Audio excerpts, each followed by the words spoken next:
Hi, I'm Nush from Why Be Aligned, and this Movement Monday we're going to be looking at the jaw. When we're talking about the jaw, we're generally talking about this bone here, which is called our mandible. You can see it moving in this video here, and that connects onto our skull to form a joint.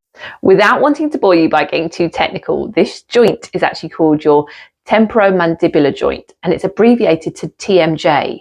The reason I mention it is sometimes you'll hear people say they have TMJ or TMJ disorder, and this means they have an issue or a problem with this joint, and specifically usually the muscles around the joints. This TMJ joint is the most frequently used joint in the body. It's often used more than 2,000 to 3,000 times a day. You can see every time I'm speaking, I'm having to use this joint, and think every time you eat as well. If you're yawning, all sorts of things are going to be moving this joint. So we want to make sure it works well. When we talk about movement in the jaw, most people think of our side-on obvious movement, which is our open and closing of the joint. So that's going to look like this. And that would be called our depression and elevation. When it's depressed, it goes down, and when it elevates, it goes up. We also have a side-to-side movement, which is called lateral deviation. And that's, imagine your jaw is like a typewriter and it's sliding along. So you've got this movement.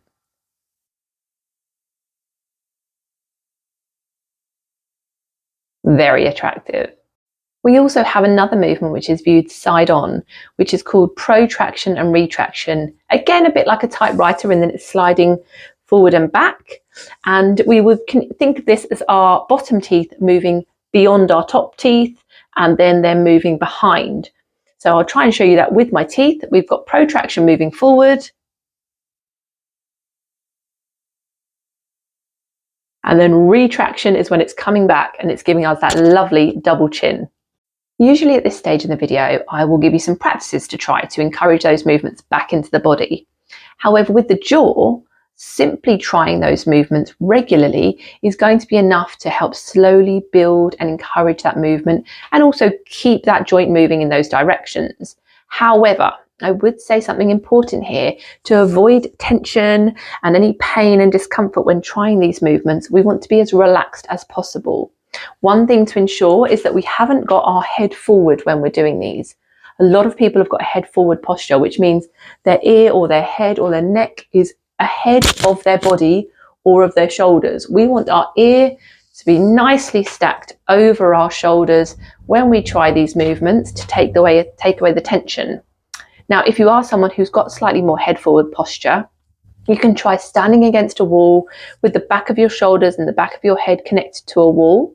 If that still feels like you've got tension in the area, or it doesn't feel comfortable to stand like that, simply lay on the floor with your head supported with a book if needed. And that's going to help take gravity out of the equation and let all of the muscles at the back of the body relax and bring your head more level with your shoulders so that your jaw has more freedom to move. Another thing to take into account is that via a series of tissue, muscles, fascia, our jaws are actually connected all the way through to the tips of our fingers. So if we're not relaxed in our hands and arms, we're not going to be able to get as much movement in our jaw. You can try it for yourself. Really clench your fists, ball them up, have them by your side, have tension in your arms, and open and close your jaw. Then shake those hands off. Relax the arms by your side, letting the hands just float there. And now try it again. Clench the fists. And see how much harder it is to open that jaw when our fists are clenched. So we want to make sure when we're doing any movement, any conscious movement with the jaw, that our hands and arms are nice and relaxed. And also during the day, if you find yourself tensing up that jaw, just make sure your arms and hands have released any tension. So to get some movement back into your jaw, you're going to have a nice stacked head, relaxed arms, and you're simply going to open and close, go side to side, and then forward and backwards. Always remember to do these movements really slowly, and don't go too big to begin with. Just start with really small movements. So that was Movement Monday, focused on the jaw. Thank you for joining me. Don't forget to like and subscribe so you don't miss out on next week's Movement Monday, and I look forward to seeing you then.